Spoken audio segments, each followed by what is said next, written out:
Let's start by making the curry. You're going to want a nice heavy bottom saucepan. Take 3 cans of coconut milk, full fat coconut. I like to use full fat coconut milk. You can actually use reduced fat if you want to save on some calories. Put those 3 cans of coconut milk into the heavy bottom saucepan. Turn the burner underneath the saucepan to probably medium. You want to heat up the milk but not scorch it on the bottom. To that, add 1/4 cup of diced onions,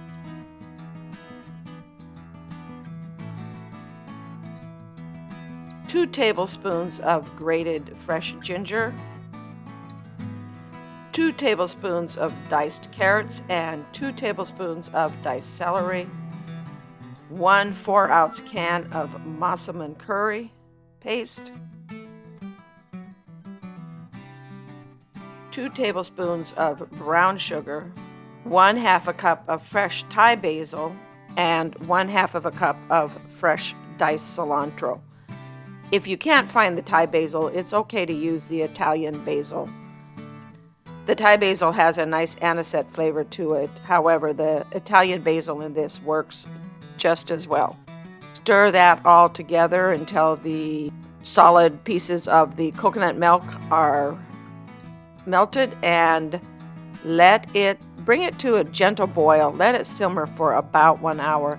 About 30 minutes before the curry is done cooking, go ahead and make the vegetables and cook the rice. Get your frying pan hot and add a tablespoon of refined sesame oil to the pan, 1 teaspoon of minced garlic to the pan, and 1 tablespoon of fresh ginger.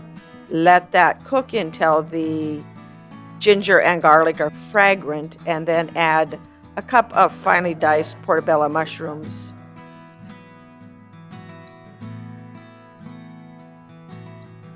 a cup of thinly sliced purple cabbage, and let that cook until the mushrooms are soft and the cabbage is tender. Add your diced bok choy. I used 4 heads of baby bok choy for this recipe. If you can't find baby bok choy, just use regular bok choy. Chop it up into fairly small pieces. You don't want to overcook the bok choy.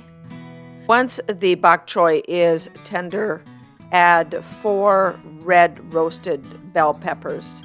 That is a lot of peppers if you buy the jarred peppers. I like to roast them myself. Get 4 nice sized red peppers and roast them.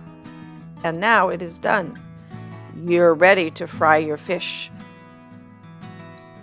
For your fish, you want to get nice fresh fish fillets of a white, mild, flaky fish. I use grouper fish in this recipe. However, cod works great as well, depending upon what's available. Pat the fish dry with a paper towel and then season it with some Old Bay seasoning and a little salt. If you don't have Old Bay, just use some salt and pepper. That will work fine as well. Add a little sesame oil or regular vegetable oil to the frying pan and add the seasoned fish fillets. Fry them until the internal temperature reaches about 145 degrees. You want that nice brown sear on the outside of the fish. Once your fish are fried, it doesn't take very long. Go ahead and assemble your fresh fish curry bowl. I use 3/4 cup of rice. Add 1/4 of the vegetables on top. This recipe makes enough fish curry for 4 people.